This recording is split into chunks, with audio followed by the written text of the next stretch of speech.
దేవునికి మహిమ కలుగునుగాక. హల్లెలూయా.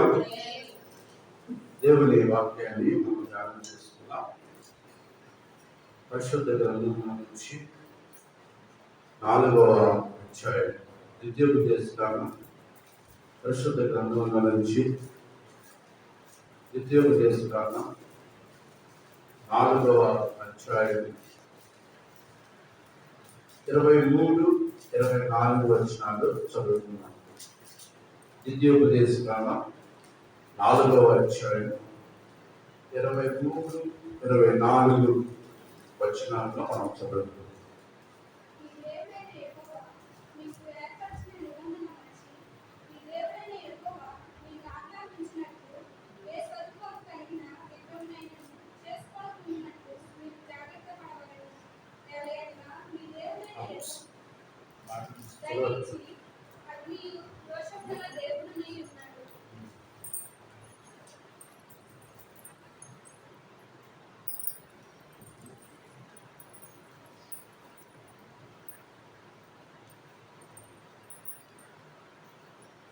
దేవునికి మహిమ కలుగునుగాక.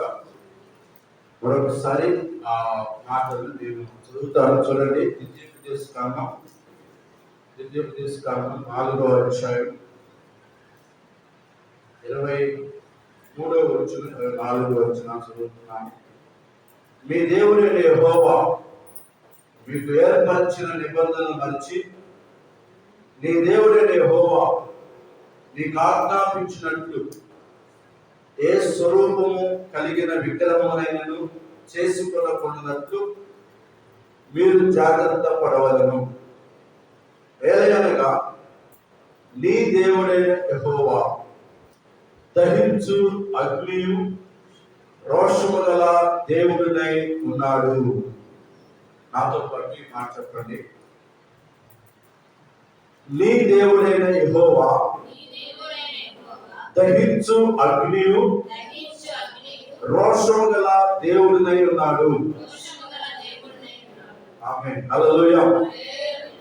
ఇప్పుడు వచ్చిన మీ అందరికీ కూడా నా హృదయపూర్వకమైన వందనాలు చెల్లిస్తున్నాను. ప్రభు కృపను బట్టి మరొక ఆదివారం దేవుడి మాటలు ధ్యానం చేసుకోవడానికి, ఆయన సన్నిధిలో మనం గడపడానికి దేవుడు కృప చూపాడు. పోయిన వారం మన దేవుడు ఏమై ఉన్నాడని చదువుకున్నాము. బలవంతుడైన దేవుడు. దాని ముందు ఆదివారం సమాధానకర్తయగు దేవుడని మనం చెప్పుకున్నాం. ఈరోజు దేవుని ఆత్మ ద్వారా ప్రేరేపించబడి ఈరోజు మనం ధ్యానం చేసుకునే మాట ఏంటంటే, ఆయన ఏమై ఉన్న దేవుడు అంటే దహించు అగ్నియు రోషము గల దేవుడనై ఉన్నాడు. చెప్పడానికి పేరు ఏంటంట?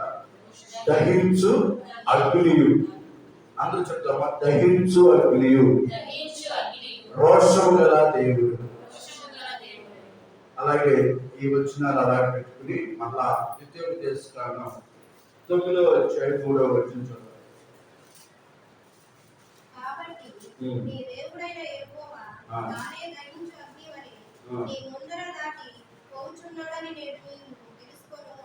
చూడండి, అక్కడ అంటారు, నీ దేవుడైన యెహోవా తానే దహించు అగ్ని వలె నీ ముందర దాటిపోతున్నాడని నేడు నీవు తెలుసుకున్నాము. హల్లెలూయా. దానిలోనే 5వ వచనం చూడండి. దాంట్లోనే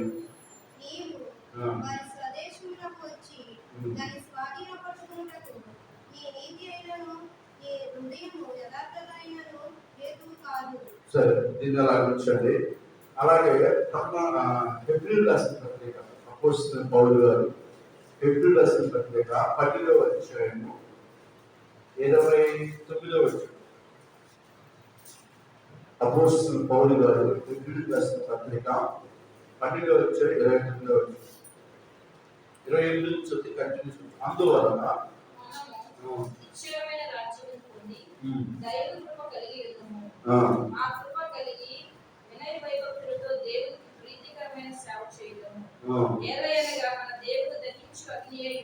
ఆమేన్. హల్లెలూయా.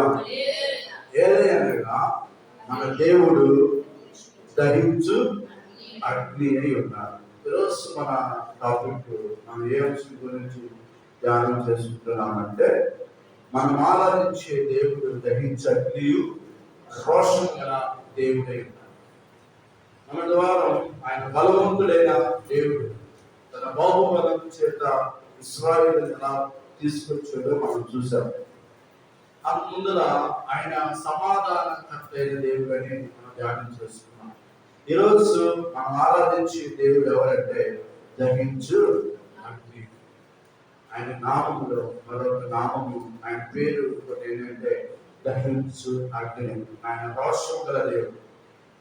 ఆయన మనం ఆరాధించే దేవుడు ప్రేమ గలవాడు, అలాగే రోషం గల దేవుడు, జాలి గలవాడు, రోషం గల దేవుడు. ఆయనకు సాటి మరొకరు ఎవరు కూడా లేరు. అయితే ఆయన ఎలాంటి రోషం గల దేవుడు, ఆయన ఎలాంటి గ్రహించు అగ్ని గల దేవుడు, ఈరోజు మనం దేవుని వాక్యం ద్వారా ధ్యానం చేసుకున్నాం. చూడండి, ద్వితీయోపదేశకాండ 4వ అధ్యాయంలోని 15వ వచనాన్ని ఒకసారి మనం చదువుకున్నాం. 15వ అధ్యాయం, ద్వితీయోపదేశకాండ 15వ అధ్యాయం 4వ అధ్యాయం 15వ వచనం.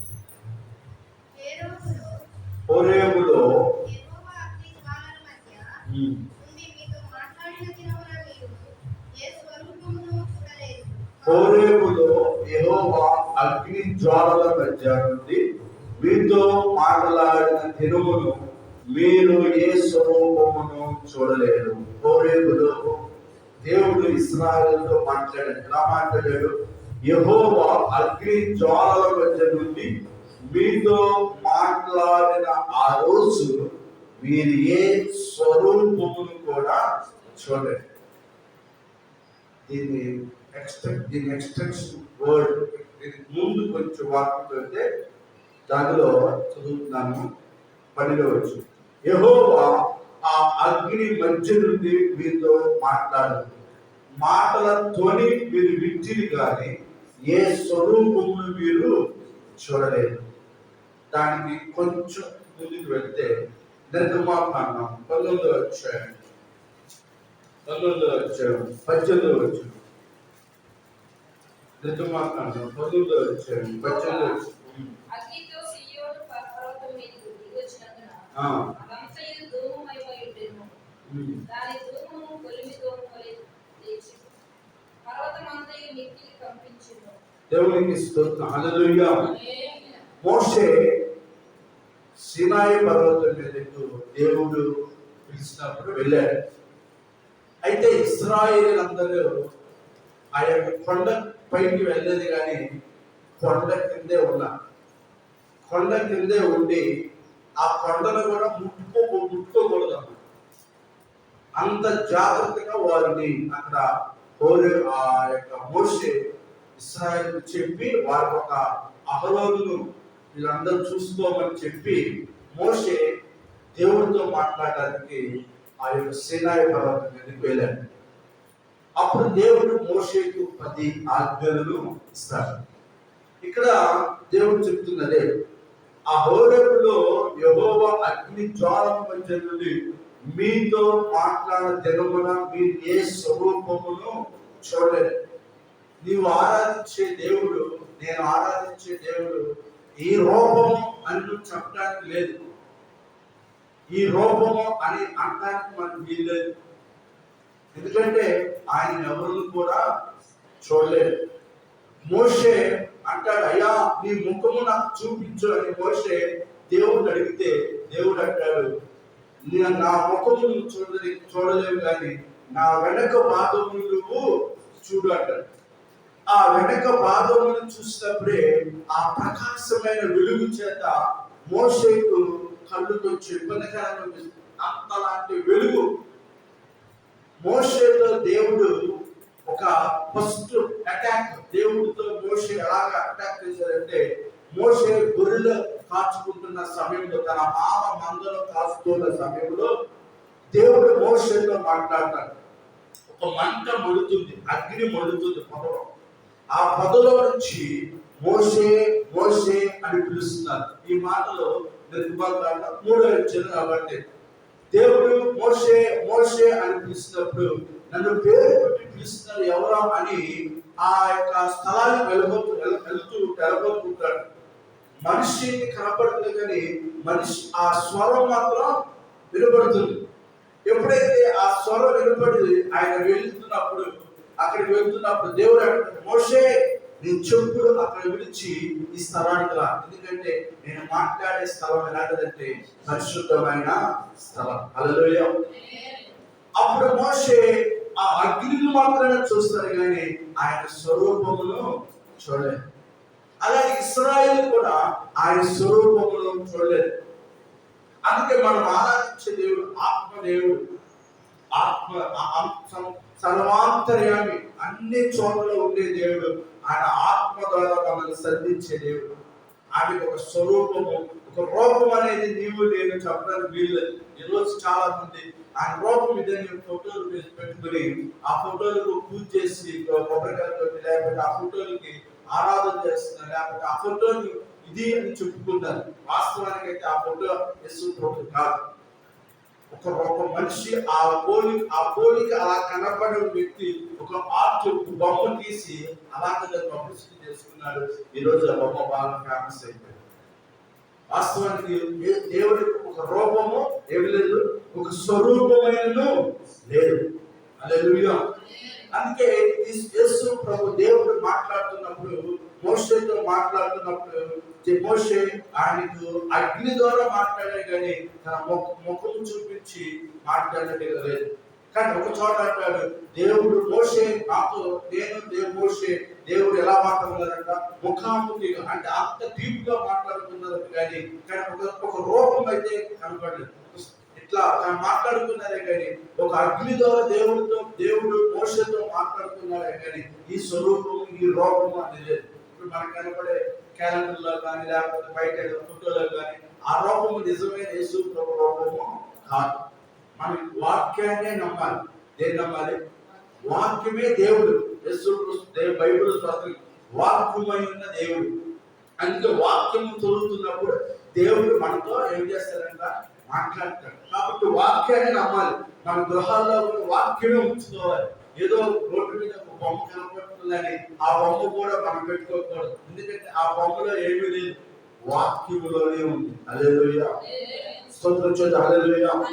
అయితే ఇశ్రాయేలుతో మోషే చెప్తున్నాడు, హోరేబులో యెహోవా అగ్ని జ్వాలల మధ్య నుండి మీతో మాట్లాడిన దినమున మీరు ఏ స్వరూపమును చూడలేదు. కావున మీరు చెడిపోయి భూమి మీద ఉన్న ఏ జంతువు ప్రతిమలైనను, ఆకాశం ఎగురు రెక్కల గల ఏ పక్షి ప్రతిమలైనను, నేల మీద ప్రాకు ఏ పురుగు ప్రతిమలైనను, భూమి కింద ఉన్న నేల యందు ఏ చేప ప్రతిమలైనను, ఆరు ప్రతిమలైన గాని మత ప్రతిమలు గాని ఏ స్వరూపము కలిగిన విగ్రహము మీ కొరకు చేసుకున్నట్లు ఆకాశం వైపు కళ్ళెత్తి, హల్లెలూయా, ఏ స్వరూపం మీరు చేసుకోరు.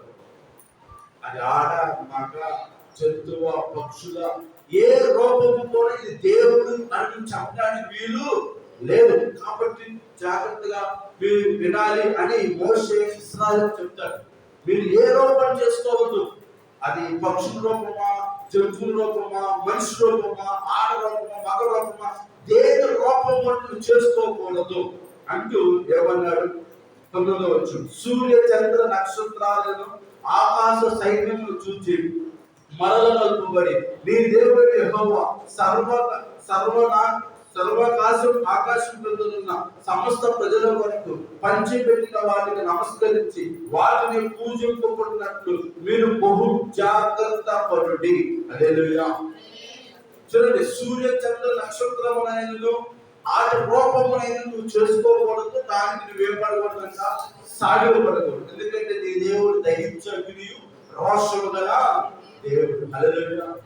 కాబట్టి మనకు ఈ సత్యం చాలా మంది తెలియదు. ఏదో ఒక రూపాన్ని పెట్టుకుని ఆయన ఆరాధిస్తుంటారు. బైబిల్ చెప్తుంది ఏ రూపము నువ్వు పెట్టుకోకూడదు. ఏ రూపాయలైనా మనం పెట్టుకుంటే అది మనకి ఏమవుతుందంటే విగ్రహం. అందుకే ఆకాశం నక్షత్రాలైన ఆ రూపం పెట్టుకుని దాన్ని నువ్వు సైలపడకూడదు. ఏ మనిషి బొమ్మ పెట్టుకుని ఏ రూపం పెట్టుకుని నువ్వు దాన్ని సైలపడకూడదు. నువ్వు నమ్మవలసింది ఏంటంటే దేవుని వాక్యం. అందుకే ఇశ్రాయేలుతో మోషే స్పష్టంగా చెప్తున్నారు, దేని రూపానికి నువ్వు మొక్కకూడదు, ఏ రూపం నువ్వు చేసుకోకూడదు, ఏ రూపానికి నువ్వు సాగిపడకూడదు, జాగ్రత్త అని ఇశ్రాయేలుకి మోషే చెబుతూ వచ్చాడు. హల్లెలూయా. ఆయన మీతో మాట్లాడే విధానం ఎలాగంటే అగ్ని జ్వాలలో నుండి మీతో మాట్లాడాడు. ఆ యొక్క కొండ మీద మేము దేవుడితో మాట్లాడుతున్నప్పుడు అక్కడ మీకు ఏం కనపడుతుందంటే ఒక అగ్ని కనపడుతుంది, కానీ ఆయన రూపం అనేది మీకేమి నాకే కనపడలేదు. అంత దూరం ఏంటండి, నాకే కనపడలేదు, మీకే కనపడుతుంది. నేను అడిగా, నీ ముఖము చూపించే అంటే నా ముఖమును చూడలేదు, అంత ప్రకాశవంతమైన ఆ ముఖము, కాబట్టి నా వెనక భాగమును చూడు అని. ఎవరితో? మోషేతో. హల్లెలూయా. అందుకే ప్రియమైన దేవుని సంగమా, ఈరోజు మనం ఆరాధించే దేవుడు దహించే అగ్నియు రోషము గల దేవుడు. కాబట్టి ఆ దేవుడు మనం ఎలా ఆరాధించాలి, ఎలా పూజించాలి, దేనికి మనం సాయం పడకూడదు, దేనికి మనం మొక్కకూడదు, ఈరోజు దేవుడి వాక్యం ద్వారా దేని రూపాన్ని చేసుకోకూడదని మోషే ఇశ్రాయేలు చదివిస్తున్నట్టుగా దేవుడు ఈరోజు మనతో కూడా మాట్లాడుతున్నారు. చూడండి, మనం కొన్ని మాటలు చూద్దాం. నిర్గమకాండం 20వ అధ్యాయం, నిర్గమకాండం 20వ అధ్యాయం 4-5 వచనాలు చదువుతున్నాం.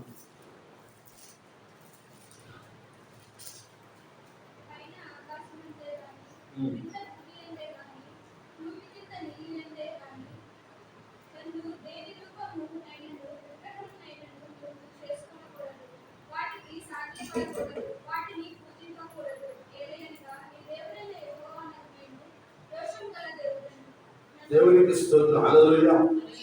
ఇక్కడ ఇశ్రాయేలుతో దేవుడు చెప్పాడు, స్పష్టంగా చెప్పాడు, మీరు ఇలాగా ఉండకూడదు. పైన ఆకాశం ఉందే కానీ కింద భూమి ఉందే కానీ, భూమి కింద ఏదైందే కానీ, నువ్వు దేని రూపమునైనను విగ్రహమునైనను నువ్వు చేసుకోకూడదు, దానికి నువ్వు సైలు పడకూడదు, దానికి నువ్వు పూజించకూడదు. ఎందుకంటే నీ దేవుడు ఎవరంట? రోషము గల దేవుడు. ఎందుకు ఈ మాట అన్నాడు? 21వ వచనం, దేవుడి ఆజ్ఞలను ఎవరికి చెప్పాడు? నీ దేవుడు యెహోవా నేనే దాసుల గృహము ఐగుప్తు దేశం నుండి నిన్ను వెలుపలికి రప్పించింది, నేను తప్ప వేరొక దేవుడు నీకు ఉండకూడదు. నేను తప్ప నీకు ఇంకా వేరే రూపం అనేది ఉండకూడదు అని స్పష్టంగా చెప్తున్నాను. చూడండి, మరొక మాట లేవీకాండం 26వ వచనంలో వచ్చింది. లేవీకాండం 26వ వచనంలో వచ్చింది. తొందరగా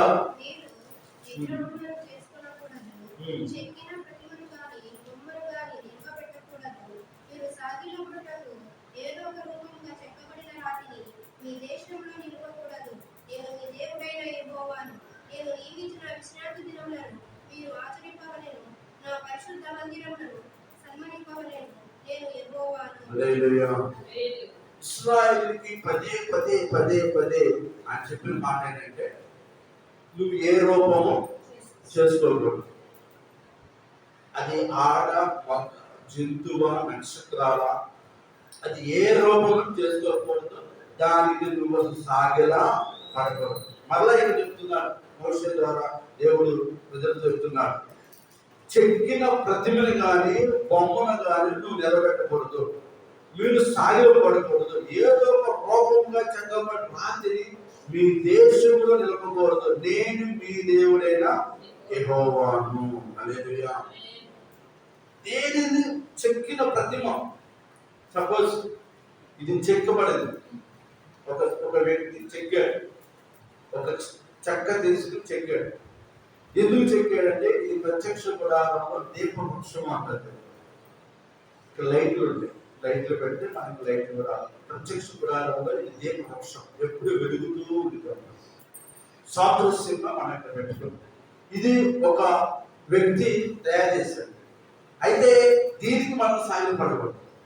హల్లెలూయా, హల్లెలూయా. అందుకే దేవుడి విషయంలో చాలా స్పష్టంగా చెప్పుకుంటూ వచ్చాడు ఇశ్రాయేలు. కాబట్టి దేనిని చెక్కిన ప్రతిమకు నువ్వు సాగిపడకూడదు, మొక్కకూడదు. ఎందుకంటే నీ దేవుడైన యెహోవా దహించేటివి రోషమున్న దేవుడే. మరొక మాట చదువుదాం. ద్వితీయోపదేశం 5వ అధ్యాయం 8-9 వచనాలు చదువుతాం. 5వ అధ్యాయం. పైనున్న ఆకాశమందే గాని క్రిందనున్న భూమి అందే గాని భూమి క్రింద నీళ్ల యందే గాని నువ్వు దేని పోలికనైనను విగ్రహమునైనను చేసుకొనకూడదు, వాటికి నమస్కరింపకూడదు, వాటిని పూజింపకూడదు. నీ దేవుడకు యెహోవాను అగు నేను రోషము గల దేవుడు. నన్ను ద్వేషించు వారి విషయంలో 3-4 తరముల వరకు తండ్రుల దోషము కుమారుల మీదకి రప్పించుచు. దేవునికి స్తోత్రం. హల్లెలూయా. దాని తర్వాత నన్ను ప్రేమించి నా ఆజ్ఞలు కైకొన్న వారి విషయంలో 1000 తరాల వరకు ఏం చేస్తారంట? కరుణించు వాడనే ఉన్నాడు. చూడండి, ఇదొక సేమ్ నిర్గమంగా అదే మాట చెప్పారు, మళ్ళా లేవీయులు చెప్పారు, ద్వితీయోపదేశంలో చెప్తున్నారు. ఏం మాట అంటే నువ్వు దేనిని చేసుకోకూడదు, దేనికి నువ్వు ఏం పడకూడదు, సాగిలకూడదు. ఒకవేళ నువ్వు అది చేస్తే, నన్ను ద్వేషించినట్లయితే, నువ్వు నన్ను ద్వేషించి ఏదైనా విగ్రహాన్ని సాగిలపడినట్లయితే వచ్చే శాపం ఏంటి తెలుసా? 3-4 తరాల వరకు తండ్రుల దోషము కుమారుల మీదకి రప్పిస్తాను. దేవుడు చెప్పిన నీవు నన్ను ఆరాధించుకోకుండా దేనిని విగ్రహం చేసుకుని దేనిని రూపం చేసుకుని దానికి సాగిలో పడితే 3-4 తరాల వరకు ఆ శాపము వస్తుంది. అదే నా మాట విని నన్ను ప్రేమించి నా ఆజ్ఞలు వేసుకుంటే నిన్ను నీ కుటుంబాన్ని ఎన్ని తరాలు జీవిస్తారంట? 1000 తరాలు జీవిస్తారు. హల్లెలూయా. అందుకే ప్రభు నమ్మిన మనం వేరొక ఏ రూపాన్ని, ఏ విగ్రహానికి, ఏ చెక్కిన ప్రతిమకు సాగిలపడకూడదు, వాటితో మనం కలిసి ఉండకూడదు. వాటిని మనం ఆరాధించకూడదు, వాటికి నైవేద్యం చేయకూడదు, వాటికి బలి అర్పించకూడదు, వాటికి ఏమి చేయకూడదు. ఎందుకంటే నీ దేవుడైన యెహోవా రోషం గల దేవుడు. మరొక మాట మనం చూద్దాం. ద్వితీయోపదేశం 27వ అధ్యాయంలో 15వ వచనం. 27-15 27వ అధ్యాయం 15వ వచనం.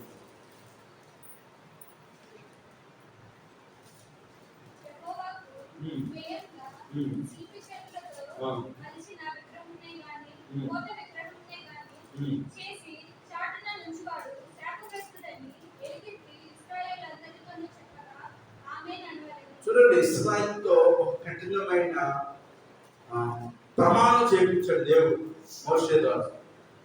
ఏమనంటే ఇప్పుడు ఇంత చెప్పిన మాట, ఈ ప్రమాణాలన్నీ చెప్పినప్పుడు వారందరూ ఏం చేస్తారంటే ఆమేన్ ఆమేన్.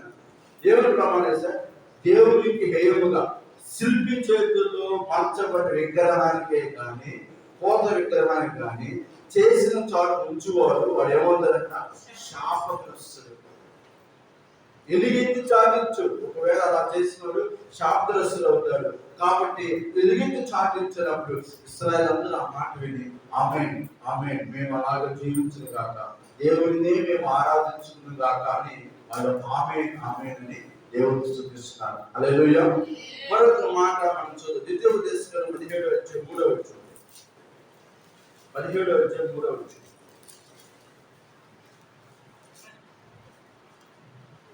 అది నీకు తెలుపబడిన తరువాత నీవు విని బాగుగా విచారణ చేయవలెను.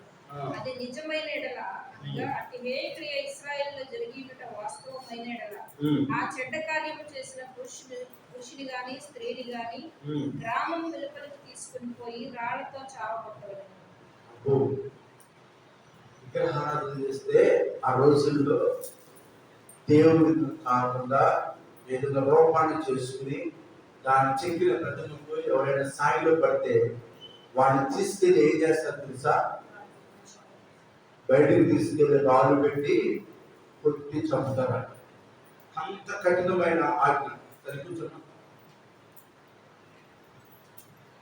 కఠినమైన ఆజ్ఞ. చూడండి ఎంత భయంకరమైన దేవునికి కోపం అంటే విషయంలో 2 నుంచి చదువుకుంటే మనకు అర్థమైంది. ఇంకా అదే చెప్పాడు, ఆ విగ్రహాన్ని సహాయపడు.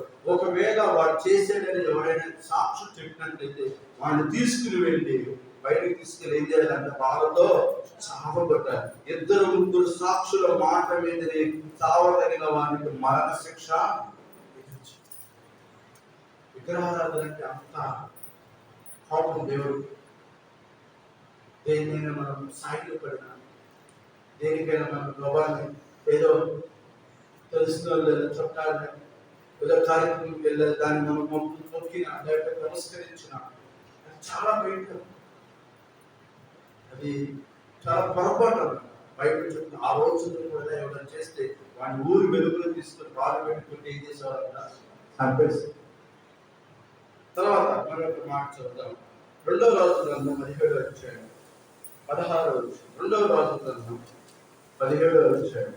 ఎందుకంటే మనం ఆరాధించే దేవుడు ఎవరంటే దహించు అగ్నియు రోషం గల దేవుడు. 2వ రాజు గ్రంథం 17వ అధ్యాయం 16వ వచనం.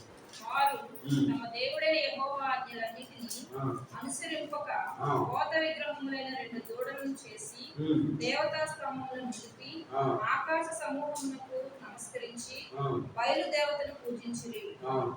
మరియు తమ కుమారులను కుమార్తెలను అగ్నిగుండమును దాటించి శకునములను చిల్లంగితనమును వాడుక చేసుకుని యెహోవా దృష్టికి చెడుతనం చేయుటకై తమను తాము అమ్ముకుని ఆయనకు కోపం పుట్టించిరి.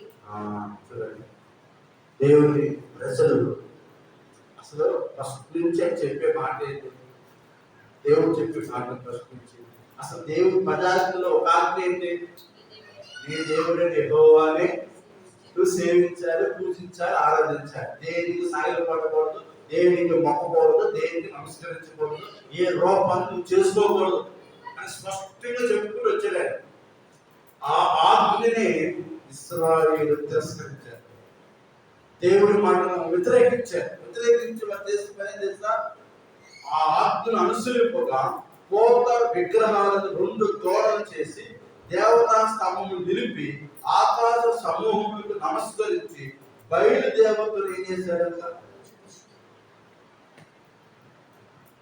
అంతకు భయంకరమైన చెప్పు ఏదైతే దేవుడు చెయ్యొద్దు అంటున్నాడో వీళ్ళు ఏం చేస్తారు? అదే చేస్తారు. ఎందుకు? నువ్వు ఆరాధించే దేవుడు ఎవరంట? రోషం దేవుడు. ఆయన గ్రహించు.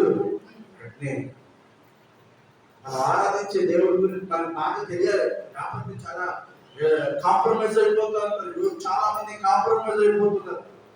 చెప్పేగా ఒక ఆయన బాప్తీసం తీసుకుని కూడా కుటుంబం మొత్తం బాప్తీసం తీసుకున్నారు, పిల్లల మొత్తం బాప్తీసం, పెద్ద చర్చికి వెళ్ళారు.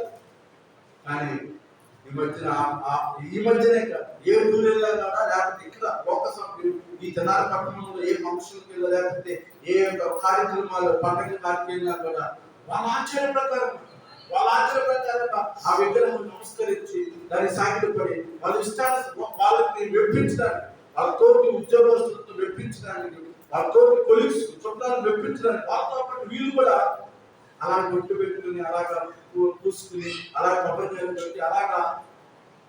అందుకే అన్నింటిలో ఏమి లేదంటే ఆశీర్వాదం లేదు. ఏముందంటే అక్కడ శాపం. ఎందుకంటే ఆయన రోషము కదా.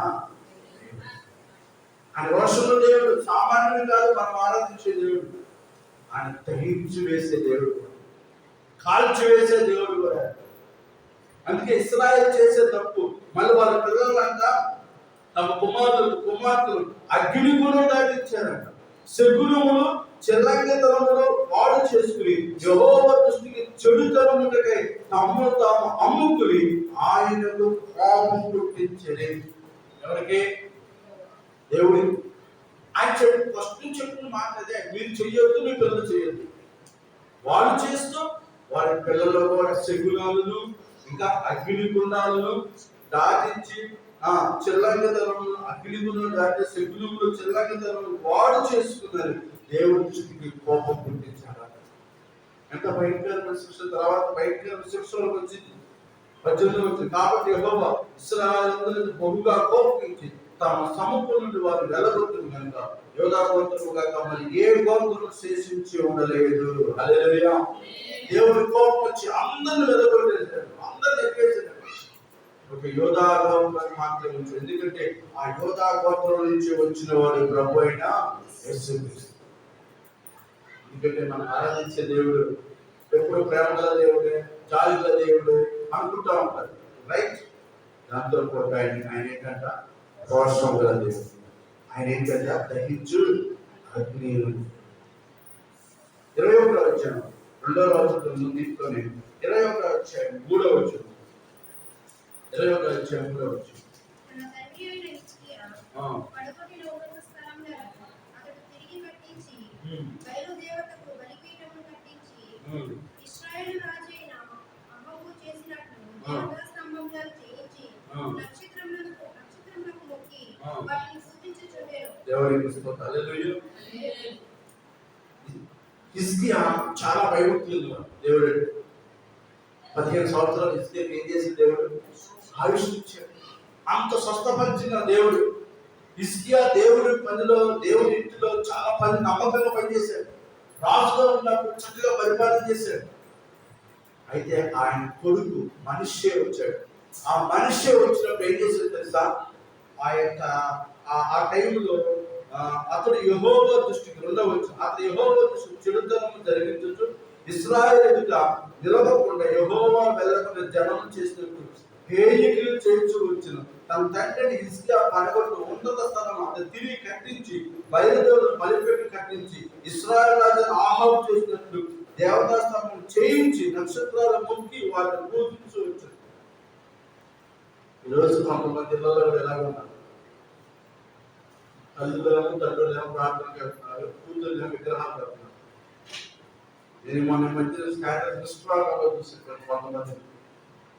అప్పటికి వెళ్ళి నమస్కరించడం, అక్కడికి వెళ్ళి ఆ యొక్క విగ్రహం గొప్పతనం గురించి రీల్ చేస్తున్నారు. అంత దరిద్రత తెలుసా? అంటే ఏమైపోతుంది భక్తి? ఏమైపోయింది భక్తి? నేను ఒక్కటే భక్తి చేయటం కాదు, నా పిల్లలను కూడా భక్తిలో చేయించాను. అది నా బాధ్యత. ఒక తండ్రిగా తండ్రి నేను చేసుకుంటున్నారే ప్రార్థన, నేను చర్చికి వెళ్తున్నారే ప్రార్థన అంటే కుదరదు. దేవుడు నీ కుమారులకు, నీ కొడుకులకు, నీ పిల్లలకు వాటిని ఏం చేయమన్నాడు? నేర్పించు. వారు నడవలసిన త్రోవను వాడికి నేర్పించు. పెద్దవాళ్ళకు దాని నుండి తొలగిపోడు. అరే ఏనాడు దేవుని వాక్యం కానీ, ఏనాడు దేవుని గురించి కానీ ఒక్క మాట చెప్పలేదు. ఒక విగ్రహం గురించి దాన్ని మొక్కి, ఆ విగ్రహాన్ని మొక్కి, లేకపోతే ఆ విగ్రహం గురించి ఎంత గొప్పగా విశ్లేషిస్తారో వారి పిల్లలు. అది చూస్తుంటే చాలా బాధ అనిపించింది. ఆ రీల్ చూసినప్పుడు చాలా బాధ అనిపించింది. ఏంటి మా తల్లిదండ్రులేమో దేవుని మందిరానికి వెళ్ళేవాళ్ళు, మరి ఆ పిల్లలే ఇది పరిస్థితి. హిజ్కియా బాగానే ఉన్నాడు. ఆయన కొడుకు మనిషి వచ్చి ఏం చేశాడంటే, ఆ రాజు, ఆ రాజుల్లో ఒక రాజు దేవుడికి వ్యతిరేకంగా నడిచాడు. ఆ విగ్రహాలు ఆయనలాగా ఈ మనిషి ఏం చేశాడు? తిరిగి కట్టించాడు. హిజ్కియా అయితేనేమో ఆ బయట విగ్రహాలన్నీ పడగొట్టాడు. వీళ్ళ తండ్రి కొడుకు మాత్రం పడిపోయిన విగ్రహాలను, లోక సంబంధమైన బొమ్మలను మళ్ళీ ఏం చేశాడు? తిరిగి కట్టించాడు. చివరికి ఎలాంటి చావు వచ్చిపోయాడు సార్? మనిషి చూపిస్తాను ఎలాంటి భయంకరమైన చావు అతను చనిపోయాడంటే, ఆ 21వ అధ్యాయంలో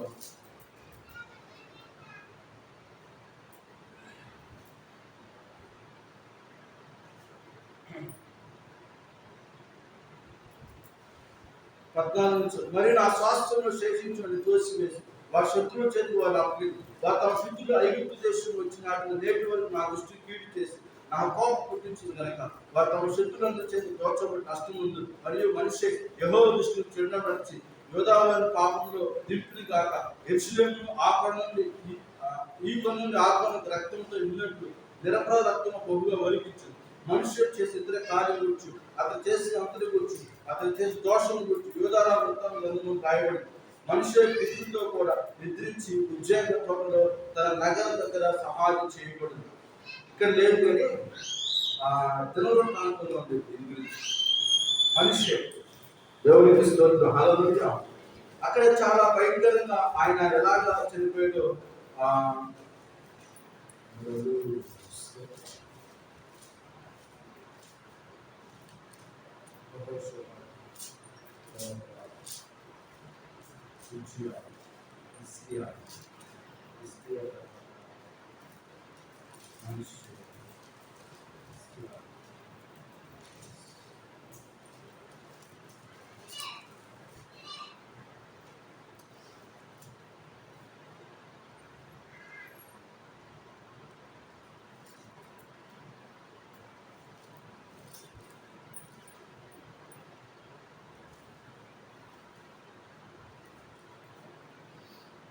చోట ఉంటుంది.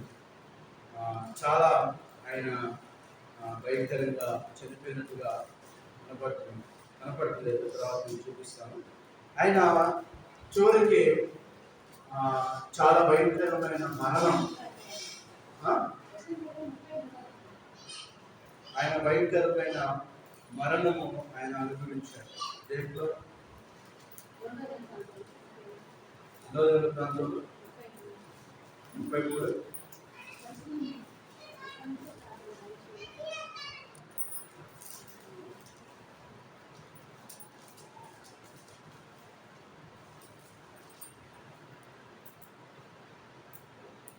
ఫిబ్రవరి 10లో మాట్లాడినంతే. యెహోవా మనుష్యుడు అతని జనులకు వర్తమానం పంపిన వారు చేయకపోలేదు. కాబట్టి యెహోవా అశ్షూరు యొక్క సైన్యాధిపతులు వారి మీద మనుష్యులు తప్పించుకుని పోకుండా వారిని పట్టుకుని గొలుసులతో బంధించి అతను బబులోను తీసుకుని పోయారు. అతని శ్రమలో ఉన్నప్పుడు తాను యెహోవా బతిమాలుకుని తన మిత్రుల దేవుని తన బొమ్మగా తగ్గించుకుని ఆయన మొదలగా ఆయన విన్నపమును ఆలోచించు యెరూషలేము రాజ్యంతో అతని తీసుకువచ్చినప్పుడు యెహోవా దేవుడే ఉన్నాడని మనుషే తెలుసుకునేది. ఇక్కడ ఆ విధంగా ఆయన శ్రమ వచ్చిన విషయాన్ని కనబడుతుంది. దేవుని స్తోత్రం, హల్లెలూయా. మరొక మాట చదువుదాం. రోమిలకు రాసిన పత్రిక 1వ అధ్యాయం. రోమిలకు రాసిన పత్రిక తొందరగా 1వ అధ్యాయం 3వ వచనం.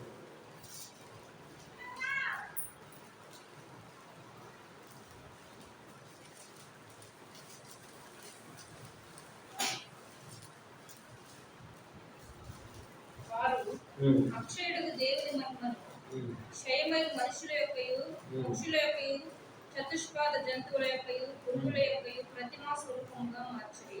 దేవునికి స్తోత్రం, హల్లెలూయా. ఇప్పుడు కొత్త నిబంధనలో అపోస్తలుడు పౌలు గారు చెప్తున్నారు, కొంతమంది దేవునికి వ్యతిరేకంగా నడుచుకుంటున్నారు, దేవునికి వ్యతిరేకంగా జీవిస్తున్నారు. ఎలాగంటే విగ్రహ సంబంధమైన పనులు వారు చేస్తారు. వారు ఏమిటంటే 20వ వచనం చదువుతున్నాను. 20వ వచనం. మరియు వారు దేవుని ఎరిగి ఆయన దేవునిగా మహిమపరచలేదు, కృతజ్ఞతాస్తుతులు చెల్లింపలేదు, కానీ తమ వాదములను పెద్దలేదు. వారి అవివేక హృదయం అంధకారమైన తాము జ్ఞానులమని చెప్పుకోవచ్చు బుద్ధిహీనులే. వారు అక్షయులకు దేవుని మహిమను క్షయమకు మనుషుల యొక్కయు పక్షుల యొక్కయు చతుష్పాద జంతువుల యొక్కయు పురుగుల యొక్కయు ప్రతిమా స్వరూపంగా వారు ఏం చేశారంట? మార్చి దేవుని మహిమ దేవునికే ఇవ్వాలి. దేవుని కాకుండా ఏ విగ్రహానికైనా ఏ మనిషికైనా అది ఇస్తే వారు శాపం ఇస్తారు. ఇక్కడ అదే అన్నాడు, వారు దేవుని ఎరిగి కూడా, ఏమంటే దేవుని ఎరగని వారి గురించి ఇక్కడ చెప్తున్నా, దేవుని ఎరిగి కూడా వారు ఏం చేయలేక దేవునిగా మహిమపరచలేదు, కృతజ్ఞతాస్తుతులు చెల్లించలేదు. దేవుడు తెలుసుకున్న తర్వాత మనం చేయాల్సిన పని తెలుసా? ఒకటి, దేవుని మహిమపరచాలి. 2, దేవునికి కృతజ్ఞతాస్తుతులు చెల్లించాలి. అలా చెల్లించుకోకుండా వీళ్ళు ఏం చేశారంటే పురుగుల యొక్క ప్రతిమా స్వరూపం, పురుషుల యొక్క ప్రతిమా స్వరూపముగా మార్చుకుని దానికి వారు సైలుపడుతున్నారు. లోకస్తులు అంటే తెలియదండి, వాళ్ళు అజ్ఞానంలో ఉన్నారు, చీకటిలో ఉన్నారు. ఆ యుగ సంబంధమైన దేవత వరకు మన కళ్ళు టెంగులు చేసినాక గుడ్డు తగ్గ చేస్తుంటే వారు చీకటిలో ఉన్నారు, వాళ్ళకి తెలియదు. కానీ ప్రభు ఎరిగిన వారు కూడా ఏం చేస్తారంట? విగ్రహ సంబంధమైన వాటిని ఆరాధిస్తున్నారు. అందుకే దేవుడు చూసి చూసి చూసి ఏం చేస్తారు తెలుసా? 24వ వచనం. ఈ హేతువు చేత తమ హృదయం దురాశను అనుసరించి తమ శరీరం పరస్పరం అవమానపరుచుకున్నట్లు దేవుడు వారు అప్పటికి అప్పగించు. దేవుడికి సత్యం అసత్యం మార్చి సృష్టికర్తగా ప్రతిగా సృష్టములో పూజించి సేవించి యుగముల వరకు ఆయన స్తోత్రార్హుడై ఉన్నారు. సృష్టిని మరిచి వారు ఏం చేస్తారు సార్? సృష్టాన్ని పూజిస్తారు. సృష్టికర్తను మర్చిపోయి ఈ సృష్టిని పూజిస్తారు. ఈరోజు చాలా మంది మనుషులు దేవుడిని మర్చిపోయారు. ఏం మర్చిపోయారు? దేవుడిని మర్చిపోయి ఈ సృష్టిని పూజిస్తున్నారు. చెట్టును, మొక్కను, చెట్టును, సూర్యుడు, నక్షత్రాలను అదో ఇదో ఎంత లోకస్తులంటే వాళ్ళు లోకంలో ఉన్నారు. కానీ దేవుడిని ఎదిగిన వారు కూడా అలా చేస్తారంట. అందుకే దేవుడు కోపం వస్తుంది. అందుకే ఆయన పేరేంటి? వర్షము కదా. దేవుడు ఆయన గ్రహించు అగ్ని. ఒరిస్సా రాష్ట్రంలో ఇద్దరు మగవాళ్ళు పెళ్లి చేసుకున్నారు. కారణం ఏంటంటే వర్షాలు పడతాయి. ఇద్దరు మగవాళ్ళు పెళ్లి చేసుకున్నారంట, వర్షాలు పడతాయి అంట. అలా పెళ్లి చేసుకుని వర్షాలు పడతాయి. పెళ్లి చేసుకున్నారు. నిన్న మధ్యలో 2 రోజుల క్రితం వార్తలు చూసాను. చూడండి వారి యొక్క పిచ్చి, వారి యొక్క ఆనందం ఎలా ఉంది.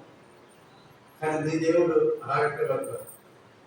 ఆయన నోట నుండి ఆయన మాట పలికితే అద్భుతాలు చేసే దేవుడు. హల్లెలూయా. ఆ వాన కురిమని పలకగా ఏమైందంట? వర్షం పడిందంట. వాన కురిపించే దేవుడు ఆయన. సమస్తము తన కాలాల ప్రకారం నడిపించేవాడు ఆయన. ఇది మర్చిపోయి ప్రజలు సృష్టికర్తలు మర్చిపోయి ఏం పూజిస్తారంట? సృష్టిని పూజిస్తారు. అందుకు వారు భ్రష్ట మనసుకు దేవుడు వారు ఏం చేశారంట? అప్పగించారు. ఈరోజు ఎంత భ్రష్టత్వం తెలుసా? ఆడవాళ్ళు పెళ్లి చేసుకున్నారు, మగవాళ్ళు పెళ్లి చేసుకున్నారు. ఈరోజు వార్తల్లో మనం చూసిన వార్తలు చాలా విరుద్ధం. దేవుడు విరుద్ధమైన పనులు. దేవుడు ఆదాము ఏర్పాటు చేసిన తర్వాత మరొక ఆదాము పుట్టించాడా? అవరు పుట్టించాడా? ఒక మగ పురుషుడు ఆదాములు, అలాగే భార్య తనకు ఒక సాటి సహాయంలో కావాలని ప్రక్కటెంపులో నుంచి ఎముకలు తీసుకుని ఒక స్త్రీగా పుట్టించాడు. ఆదాము పురుషుడు, అవ్వ భార్య. అది సృష్టి ధర్మం, దేవుడు పెట్టిన ప్రణాళిక. ఇప్పుడు దేవుడికి వ్యతిరేకం అయిపోయింది, రివర్స్ అయిపోయింది. ఆడవాళ్ళు పెళ్లి చేసుకుంటారు, మగవాళ్ళు పెళ్లి చేసుకుంటారు, మగవాళ్ళు కలిసి ఉంటారు, ఆడవాళ్ళు కలిసి ఉంటారు. దాన్ని చాలా భయంకరమైన మాట అంటారు అంతా. ఎందుకంటే ఆ భ్రష్ట మనసుకు దేవుడే వారు ఏం చేస్తారంటే అప్పగించేస్తారు. సృష్టికర్తలు మర్చిపోయేవారు ఈ సృష్టిని పూజిస్తారు కాబట్టి సైతానికి వారు ఏం చేశారు? దేవుడు అప్పగించేస్తారు. ఈరోజు చాలా మంది కూడా చూడండి, గల్తు దర్శన పత్రికలో దేవుడు నమ్మిన ప్రజలు కూడా ఎలా ఉన్నారంటే, గల్తు దర్శన పత్రిక 4వ అధ్యాయం 8వ వచనం. ఆ కాలం మంది అయితే మీరు దేవుని ఎరిగిన వారు నిజమునకు దేవుళ్ళు కాని వారికి దాసులై ఉంటుంది గాని ఇప్పుడు మీరు దేవుని ఎరిగిన వారు మరి విశేషముగా దేవుని చేత ఎరగబడిన వారునై ఉన్నారు. కనుక బలహీనమైనవి నిష్ప్రయోజనమైనవినైనా మూల పాఠముల తట్టు మరలా తిరుగునేలా మునుపటి వలె మరలా వాటికి దాసులై ఉండగోనేలా మీరు దినములను, మాసములను, ఉత్సవకాలములను, సంవత్సరములను ఆచరించుచున్నారు. మీ విషయమై నేను పడిన కష్టము వ్యర్థమైపోనేమో అని మిమ్మును గూర్చి భయపడుచున్నాను. ఈ మాట అపోస్తుడైన పౌలు గారు ఎవరు చెప్తున్నాడు? సంఘాన్ని చెప్తున్నాడు. ఏ సంఘము? గలతీ సంఘాన్ని చెప్తున్నాడు. ఈ మాట గలతీ సంఘం ఏం చెప్తున్నాడంటే, అయ్యా ఒకప్పుడు గలతీలందరూ ప్రభువుని ఎరగలేవారు. విగ్రహ సంబంధమైన జీవితాలు వారు జీవించారు. వారికి ఎక్కడ సువార్త చెప్పి దేవుని ప్రేమ చెప్పి ప్రకటించి దేవుళ్ళకు తీసుకొచ్చాడు. గలతీలందరూ ఆ గలతీ పట్టణంలో అందరినీ గలతీ సంఘం ఏర్పాటు చేస్తుంది. అయితే వారికి చెబుతున్న మాట ఏంటంటే, ఒకప్పుడు మీరు దేవుని ఎరగలేవారు, నిజమున దేవుడు కాని వారికి ఒకప్పుడు మీరు దాసులు ఉన్నారు. ఒకప్పుడు మనం కూడా దేవుని ఎరగలేవారు. మా తాత రామ్ భజన చేసేవారు, మా నాయన పూర్వం వచ్చేది, మా తాత ముత్తాతలందరూ పచ్చి విగ్రహాలు బలిపించేవారు. ఆ కొడుకులకి బలిపించేవారు. మా నాన్నలు కూడా, మా తాత కూడా అందరూ కూడా బలు అర్పించేవారు. లేకపోతే ఆ విగ్రహాలు అర్పించేవారు, పెరుగురించి వెళ్ళేవారు, గోవాలు వెళ్ళేవారు, తిరుపతి వెళ్ళేవారు. మా బ్యాక్గ్రౌండ్ అంతా అలాంటి శాపగ్రస్తమైన బ్యాక్గ్రౌండ్ నుంచి వచ్చాను. ఇప్పటికి మా చుట్టాలందరూ ఆశ్చర్యపోతారు. ఎంత మేము మా తాతలు ఎలా చేసేందుకు బైబిల్ పెట్టుకున్నామని అంటా ఉంటారు, అప్పుడు కామెంట్ చేస్తూ ఉంటారు. అలాంటి శాపగ్రస్తం మా తాతకి మా నాయన కోణం కూడా వచ్చాయి. దేవత ఆవిడ చేసి అంటా ఉంటారు. మా నాయన ఆ గోవర్ధన కబలు కట్టి తీసుకెళ్ళేవాడు. చిన్నప్పుడు తెలుసుకునే వయసు నేను వెళ్ళా కబలకి మనకు కబలు పెట్టి నడుచుకుంటా ఒక 20 కిలోమీటర్లు నడుచుకుంటూ వెళ్ళాలి రాత్రులు. అంత శాపగ్రస్తమైన ఆ విగ్రహాల నుంచి నేను వచ్చాను. ఎప్పుడైతే మా నాన్న వాళ్ళు పెళ్లి మా నాన్న వాళ్ళ భార్యలు వచ్చారు, అంటే మా పెద్దలు మా ఆంటీలు మా అమ్మలు వచ్చారు, వాళ్ళ లైఫ్ అంతా మారిపోయింది. చివరికి మా తాతకి బాప్తీసం ఇచ్చింది అని, మా నాయనమ్మ బాప్తీసం ఇచ్చింది, మా నాన్నకి వేరే బాప్తీసం ఇచ్చింది. ఎవరికి స్తోత్రం, హల్లెలూయా. అలాంటి వంశం నుంచి దేవుడు నేర్చుకున్నాడు. అయితే ఈ గలతీ సంగతి ఒకప్పుడు మన దేవుడు కానీ మన దేవుడు ఉన్నామంట దాసులు వేయడం, అది సత్యము కాదు, వాస్తవం కాదు మనకు తెలిసింది. తెలిసిన తర్వాత ఏం చేశామంటే ఏం చేయాలంట, ఇదిగో 9వ వచనం, వీరు దేవుడు ఎరిగిన వారు మరి విశేషంగా దేవుడి చేత ఎరగబడిన వారు, మరి ఎరగబడిన వారు అన్నారు కనుక బలహీనమైన నిష్ప్రయోజనమైన మూల పాత్ర కట్టు మరలా తిరుగునేలా, మునుపుటి వలె మరలా వాటికి దాసులే ఉండనేలా. అంటే ఒకప్పుడు తెలుసో తెలియక చేసిన మనం మళ్ళా వాటికి ఏమవ్వకూడదంట, దాసులు అవ్వకూడదు. మళ్ళా వాటి జోలికి వెళ్ళకూడదు, వాటి జోలికి వెళ్ళకూడదు. ఒకప్పుడు మా బ్యాక్గ్రౌండ్ మా తాత ముత్తాతలు అలాంటి మా బాబాయ్ కానీ వాళ్ళు కానీ ఆచూరు ఇంకా చుట్టాలు ఈ రోజు అందరూ ప్రభువుని నమ్ముతున్నారు. దేవుడి స్తోత్రం. హల్లెలూయా. ఈ రోజు అందరూ ప్రభువుని నమ్ముతున్నారు. ఎందుకంటే ఇది ఒక ఆత్మ నడిపింపు, ఆత్మ కార్యాలు జరిగేది. అయితే మరలా మనం వారికి ఏం కావద్దు, దాసులు కాదు. కానీ కొంతమంది అంట వచ్చి కూడా ప్రభువు నమ్మి కూడా బాప్తిసం తీసుకుని కూడా సంఘాలకు వచ్చి కూడా ఏం చేస్తారంటే 10వ వచనం, మీరు దినములను మాసాలు ఉత్సవకాలములు సంవత్సరాలు ఆచరించున్నారు. ఏం చూస్తున్నారు? దినాలు చూస్తారు. మంచి రోజా, చివరికి పిల్లల్ని స్కూల్కి పంపించడానికి కూడా ఏం చూస్తున్నారు? మంచి రోజు. మన అమావాస్య రోజు అంట పంపించకూడదు, బుధవారం పంపిస్తున్నారు. నేను ఆ రోజే పంపించాను స్కూల్కి. హల్లెలూయా. ప్రభువు నమ్మిన వారు కూడా ఆ రోజు స్కూల్కి మళ్ళీ పిల్లలు పంపించదా. మనం మనస్సు ప్రశాంతంగా ఉంది, మనం చేసే పని మంచిది, నేను నమ్మి దేవుడు గొప్పవాడు, నా దేవుడు శక్తి గల దేవుడు మనం నమ్మినట్లయితే ఏ మాసాలు ఏ దినాలు కూడా మనం ఏమీ చేయలేము. పెళ్లి చేయాలంటే ఏం చూస్తున్నాము చెప్పాలి, మంచి రోజు. సరే, అలాంటి మంచి సంబంధం మంచి రోజు చూస్తుంది. కాపురాలు నిలబడ్డే ఈరోజు చాలా మంది మంచి రోజుని కూడా ఆపరేషన్ చేయించారు పిల్లలు. మంచి రోజు చూసి పిల్లలు నార్మల్ డెలివరీ అయ్యే అమ్మాయిని కూడా తీసుకెళ్ళి ఆపరేషన్ చేయించారు. నార్మల్ డెలివరీ అయ్యే అమ్మాయి మంచి రోజు మంచి గడియ తీసుకెళ్ళి ఆపరేషన్ చేయించారు. మంచి రోజు అంత అజ్ఞానంలో ఉన్నారు మనిషి. సరే, లోకస్తులు అంటే వాళ్ళు చేస్తున్నారండి, తప్పు నమ్మిన వాళ్ళు చేస్తున్నారు. అది బాధ. ఎందుకంటే నీ దేవుడు ఏమై ఉన్నాడు చెప్పాలి, రోషముల దేవుడు, దహించకి మంచి రోజు గృహప్రవేశం చేయాలి. వినాయక చవితి తర్వాత గృహప్రవేశం చేయాలంట. వినాయక చవితి ముందు రోజు గృహప్రవేశం చేయకూడదు. మరి నేను ఆ గృహప్రవేశం వినాయక చవితి ముందు రోజు చేశాను. మనం అంత వ్యవస్థ, మనకి ఎప్పుడు వీలైతే అప్పుడు చేయండి. అది మంచి రోజా మంచి రోజు గృహప్రవేశం చేసి పాల్గొని ఇంకా మంచి రోజు దీనిలో పొంగించు పాలు పొంగించు. ఏది పొంగించేది? తాతయ్య కాకుండా లేకపోతే బిడ్డలు తింటున్నామా? నీ మనస్సు ప్రశాంతంగా ఉండే కాలం ఏ తెగులు నీ గుడారంలో సమీపించు. మంచి ఏ పని చేయాలన్నా మంచి రోజు చూడాలి, ఏ పని ప్రారంభించాలన్నా మంచి రోజు చూడాలి. జనం మంచి రోజు. దేవుడు ప్రతి రోజు ఏం చేశాడంట? మంచి రోజు చేశాడు. ప్రతి రోజు చేసేవాళ్ళ దేశం చివరిలో ఆదికాండం 1:5 చదువుకుని ఇంకేంటి మంచిది అన్నాడు. ఏమన్నాడు? 1:5 చదువుకుని ఆదికాండం 1:5 మీరు చదువుకుని మంచిది. పగలకు సూర్యుడు, రాత్రికి చంద్రుడిని పెట్టి ఒక దినమాయను ఏమైందని తర్వాత ఏమన్నాడు? అది మంచిదని దేవుడు చూసి మంచిది మంచిది మంచిది. ఈరోజు పెళ్లిళ్ళు చేయాలంటే మంచి రోజు, పెళ్లిళ్ళు చేయాలంటే మంచి రోజు, పని శుభకార్యం చేయాలని మంచి రోజు, ఇంట్లో కదా మంచి రోజు, పాలు పొంగించాలంటే గడియలో పొంగించాలంట. అర్ధరాత్రి ప్రొఫెసర్ చేసే మనుషులు, అర్ధరాత్రి రిప్రజెంటేటివ్ చేసే పాస్టర్ ఉన్నారు ఈ మధ్యన. తెల్లారగంట 3:30కి రిప్రజెంట్ చేశారు పాస్టర్ గారు. ఆ స్టేటస్ చూసి అడిగాడు, ఏందా అర్థం ఉందా?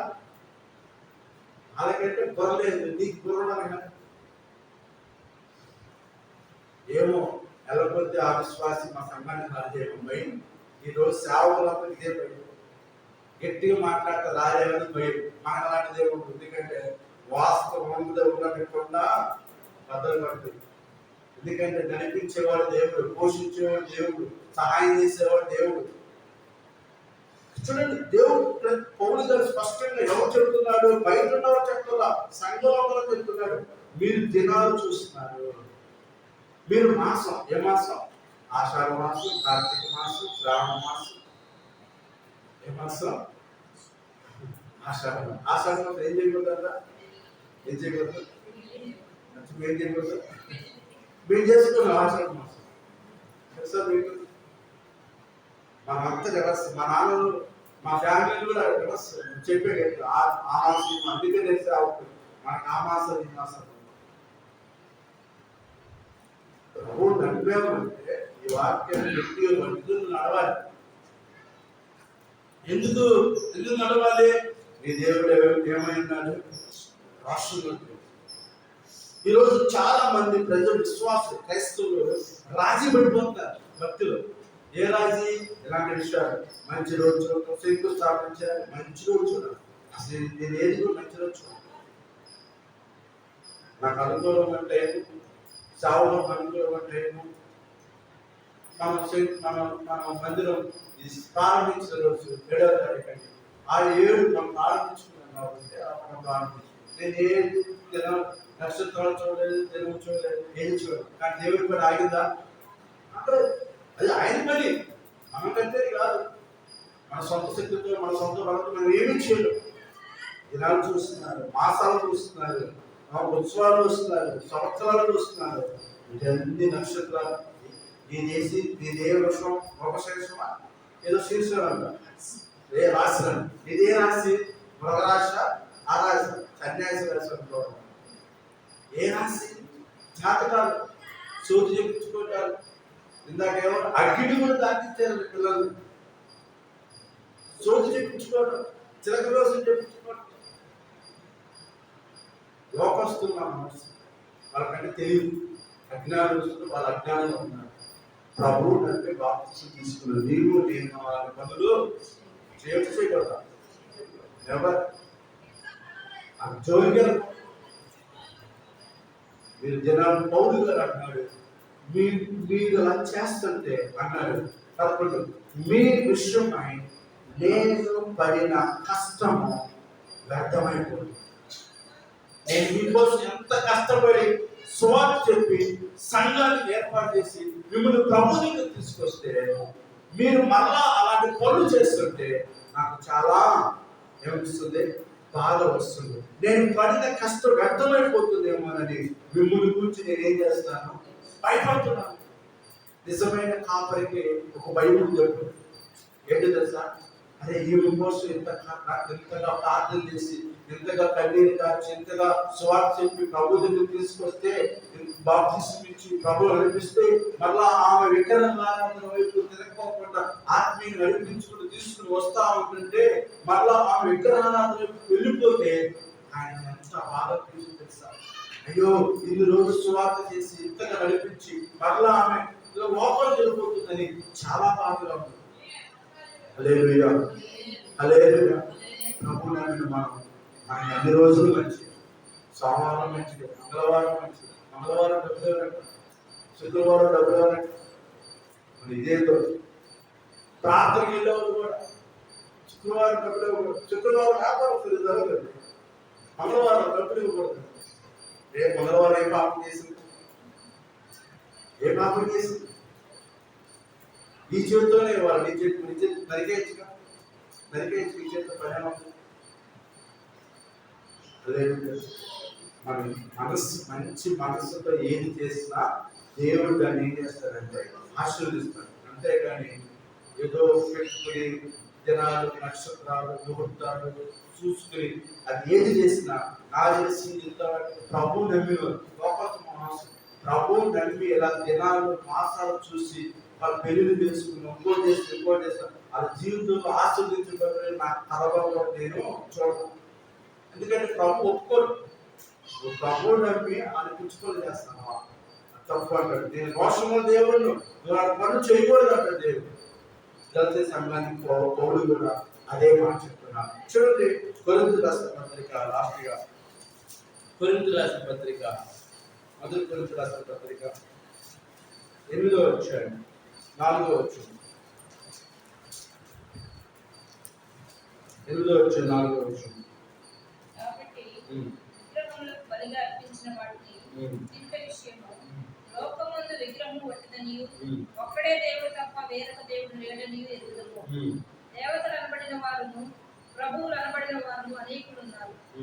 ఆకాశమందైనను భూమి మీదనైనను దేవతలు అనబడిన యున్నను మనకు ఒక్కడే దేవుడు ఉన్నాడు. మనకు ఒక్కడే దేవుడే ఉన్నాడు. ఆయన తండ్రి. ఆయన నుండి సమస్తమును కలిగెను. ఆయన నిమిత్తము మనం ఉన్నాము.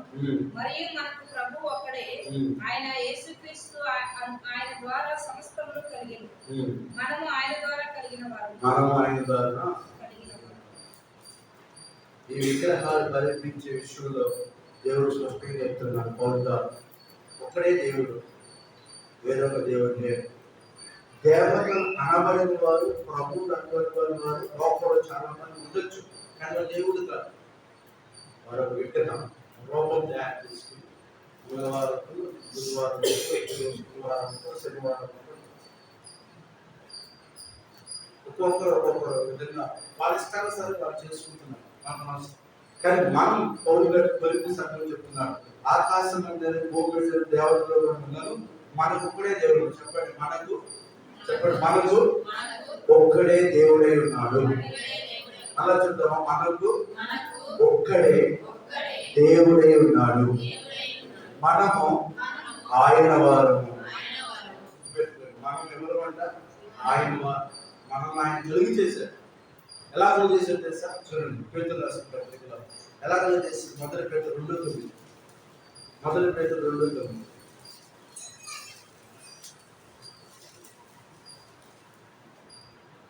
అయితే మీరు చీకటిలో నుండి ఆశ్చర్యకరమైన తన వెలుగులోనికి మిమ్మల్ని పిలిచిన వారి గుణాతిశయములను ప్రచురం చేయ నిమిత్తము ఏర్పరచబడిన వంశమును, రాజులైన యాజక సమూహమును, పరిశుద్ధ జనమును, దేవునికి సొత్తైన ప్రజలున్నై ఉన్నారు.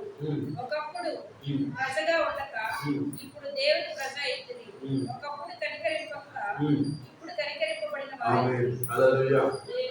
మనం ఒకప్పుడు చీకటిలో ఉన్నాం. చెప్పేగా నా స్టోరీ, నా బ్యాక్గ్రౌండ్, మా తాత నాన్నలు ముత్తాత స్టోరీ. ఒకప్పుడు మనం చీకటిలో ఉన్నాం. వీళ్ళందరూ కూడా అలాగే ఉండొచ్చు. ఒకప్పుడు మనం చీకటిలో ఉన్నారు.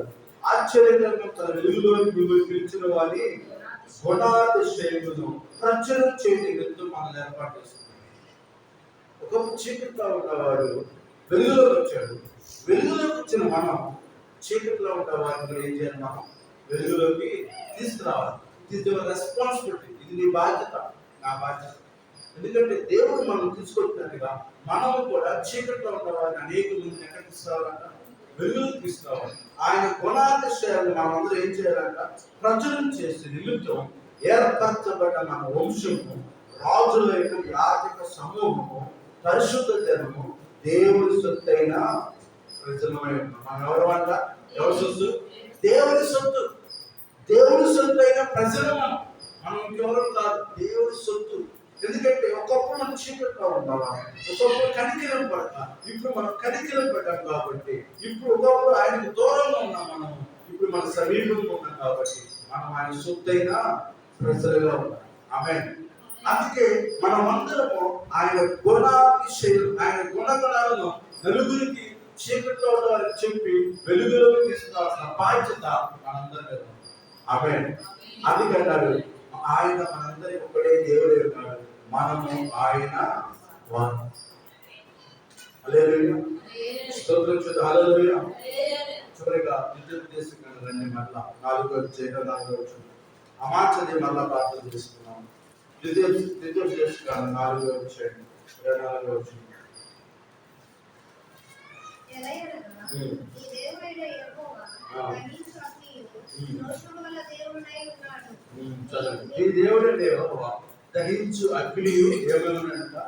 రోషముల దేవుడై ఉన్నాడు. దీనికి ఒక మాట ద్వితీయోపదేశకాండం 5వ అధ్యాయంలో 6వ అధ్యాయంలో 6వ అధ్యాయం 5 నుంచి 6వ అధ్యాయం 5వ వచనం. నీ పూర్ణ హృదయంతోను, నీ పూర్ణ మనసుతోను, నీ పూర్ణ శక్తితోను ఈ దేవుడైన యెహోవాను ప్రేమింపవలెను.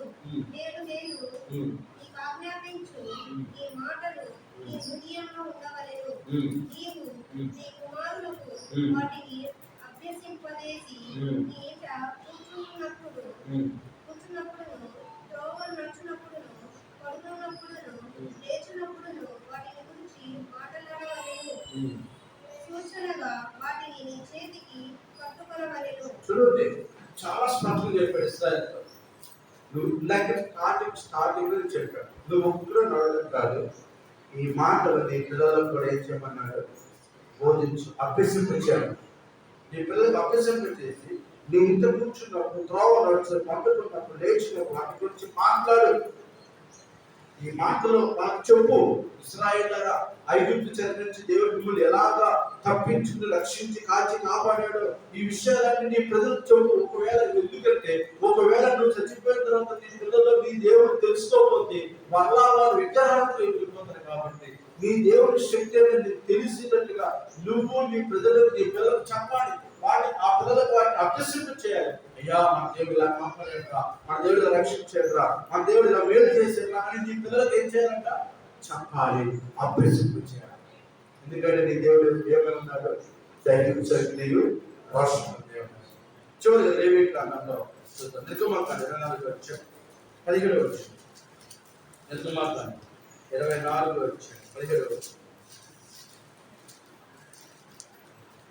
24:17. మోషేను పిలిచినప్పుడు యెహోవా మహిమ ఆ కొండ శిఖరము మీద దహించు అగ్ని వలె ఇశ్రాయేలు కన్నులకు కనపడెను. అప్పుడు మోషే ఆ మేఘంలో ప్రవేశించి కొండ మీద ఎక్కెను. మోషే ఆ కొండ మీద రేయింబగలు 40 దినములు. ఇందాక చెప్పే కదగా, ఇశ్రాయేలుకి మీకు ఏం కనపడుతుంది అన్నాడు? మీకు స్వరూపమైనను ఏమి కనపడలేదు. ఏం కనపడలేదు? అగ్ని మాత్రం కనపడలేదు. ఏం కనపడలేదు? అదే మాట. మీరు నేను దేవుని దగ్గరికి వెళ్ళేటప్పుడు మీరు దహించు అగ్ని వలె ఇశ్రాయేలు కన్నులకు కనపడెను. ఆ కొండ శిఖరం కింద ఉన్నప్పుడు అగ్ని వలె కనపడింది. దేవునికి స్తోత్రం. హల్లెలూయా. కాబట్టి ఈరోజు మనమందరం చాలా సీరియస్ గా మనం ఆరాధించే దేవుడు ఎవరో మనకు అర్థం చేసుకోవాలి. ఎందుకంటే లోకస్తులాగా మనం చేయడానికి వీలేదు. లోకస్తులాగా వాళ్ళు చేసే పనుల్లాగా మనం చేయడానికి వీలు.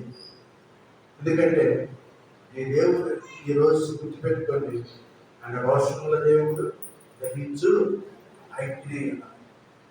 ఎందుకంటే ఆయన రాజీ పడే దేవుడు కాదు. పోనీలే ఈ విషయంలో క్షమించేద్దాం అనుకునే దేవుడు కాదే. విగ్రహారాధన అంటే ఆయన బహు కోపం దేవుడు. విగ్రహారాధనైనా, విగ్రహారాధన సంబంధమైన చేష్టలైనా, దానికి సంబంధించిన పనులైనా, గడప దగ్గర చీపులు కట్టేసుకోవడం, గడప దగ్గర వాటేసుకోవడం, గడప దగ్గర ఏదో పెట్టుకుంటే ఏమి జరగదు. కొంతమంది రాడు పెట్టుకుంటారు. సైతాన్ని కూడా రాడు చూసి పెట్టి పడిపోతారు. అంతేనా? చీపులు చీపులు కొడతారేమో, వాళ్ళని పిచ్చుకులు చేస్తారు. దేవుడు పెట్టి చీపులు కొడతారు. అది చీపు కట్టేసుకుంటారు. దేవుడు కొట్టే దేవుడు కాదు, ఆరాధించింది. ఇంకోటి ఏదో పెట్టుకుంటే, అది పెట్టుకుంటే ఏదో బాగా వచ్చింది, మనీ ప్లాన్ పెట్టుకుంటే మళ్ళీ వచ్చే పుష్కలంగా వచ్చేసింది. కిటికీలో దొరుకుతూ లోపల చేసిందా మనీ ప్లాంట్ పెట్టుకుంటే బోర్డు పెట్టుకుంటే మొత్తం పోయింది. లోకస్తులు చేసినట్టు మనం చేయకూడదు. Okay, conclusion. ఎందుకంటే దేవుడు చెప్పాలి, అవశ్యకత దేవుడు. కుడికలు అడుగు పెట్టాము లోపలికి, ఏ అడక్కలే పాపం చేసింది, అడక్కలే పాపం చేసింది, కుడికలు అడుగు పెట్టారు. అంటే ఎంత అజ్ఞానం చూడండి. దేవుడు మనందరికి చక్కని అభివాదం చేయాలి. ఒక కళ్ళు తీసేయచ్చుగా, అంటే ఈ చేతిలోనే మనం ఇస్తామే, ఈ చేతి తీసేయచ్చుగా. సరే, ఎడంకాలు పడుతున్నది కుడికాయ కలిసి మనం ఎడంకాలు నరికేయచ్చుగా. లోకస్తులు చేస్తారా ఇచ్చున్నాం, ప్రభు నడిన మనము చేయకూడదు. మనం ప్రతిరోజు మనకు తెలుసు, తెలిసినా కూడా ఇలాంటి పిచ్చి పనులు మనం చేస్తే దేవుడు క్షమించి ముందు పెట్టుకోండి. ఇప్పుడు మనం తెలియకుండా చేసామేమో, సోది చేయించుకోవడం, జాతకాలు చూడడం, మంచి రోజు చూడడం, ఆషాఢ మాసంలో లేకపోతే ఏంటంటే అమావాస్యలు చూడడం, అది చూడటం, ఇది చూడటం, అలాంటి మనం చేయకూడదు, ఆచరించకూడదు. వాటిని మనం ఏం చేయకూడదు అంటే పాటించకూడదు. నీ దేవుడు గ్రహించడు, నీ రోషణ దేవుడు దేని లోపాన్ని కూడా నువ్వేం చేసుకోకూడదంటే సాగిల పడకూడదు, దాన్ని పూజించకూడదు, దాన్ని నువ్వు మొక్కకూడదు. అర్థం చేసుకున్నాం. దేవుడి పెద్ద మాట దీవించి ఆశీర్వదించినాక అందరూ కళ్ళు మూసుకుందాం. ఇప్పుడు వరకు ఒకవేళ మనం తెలుస్తుంది ఇలాంటి లోక సంబంధమైన పనులు, విగ్రహాలకు సంబంధమైన పనులు ఒకవేళ మనం ఏదైనా చేస్తే ఇప్పుడే మనం క్షమాపణ కోరుకోవాలి. ప్రభు నమ్మి కూడా లోక సంబంధంగా మనము మంచి రోజులు, మంచి దినాలు, మంచి కాలాలు, ఆ మాసం ఏ మాసం అని ఇంకా లోక సంబంధం విధంగా మనం దేనికైనా సాయిలు పడుతున్నా కూడా దేవుడు మనల్ని క్షమించు. ఈరోజు మనకు దేవుడు మన ఆత్మీయత దేవుడు తెలుస్తున్నాడు కాబట్టి మనం ప్రార్థన చేద్దాం. ప్రభా, ఒకవేళ తెలుసో తెలియకో పొరపాటు నేను చేస్తే నన్ను క్షమించండి ప్రభా, నీ రక్తముతో నన్ను కడగండి, శుద్ధి చేయండి. అయోగ్యుడనయ్యా, అపవిత్రుడనయ్యా, పాపినయ్యా. అయ్యా, పౌలు గారు బతిమలాడుకుంటున్నాడు, మీ ఎందుకు పడిన ప్రయాసము ఒకవేళ వ్యర్థమైపోతుందేమోనని నాకు భయమేస్తున్నట్టున్నాడు. నిజమేనయ్యా, ఈనాడు చాలా మంది క్రైస్తవులు లోకస్తున్నారు, లోక ఆచారం ప్రకారం, లోక అలవాటు ప్రకారం, లోకంలో నడిచే ప్రకారం నడుస్తున్నారు. అలా నడవద్దయ్యా, నీ వాక్కు ప్రకారం నడిచేవారుగా మమ్మల్ని ఉంచమని ప్రార్థన చేస్తున్నాను. ప్రభావానికి స్తోత్రాలు ప్రభావ, నీ వాక్యానుసారం మేము జీవించేవారుగా మమ్మల్ని ఉంచండి ప్రభావ. ఆత్మీయ మమ్మల్ని ఉంచండి. వాక్య పూర్వకంగా మేము నడుచుకునే బాధ్యత ఇచ్చేది, వాక్య విరోధంగా మేము నడవకుండా వాక్యానుసారంగా జీవించే జీవితాన్ని మాకు దయచేయమని, ఇంతబడి మాటలు మా హృదయంలో నీరు కలిగి కొరకు చేయమని ప్రార్థన చేస్తున్నాం. ఖచ్చితంగా ప్రార్థన చేసి ప్రభువానికి స్తోత్రాలు చెల్లిస్తున్నాం. అయ్యా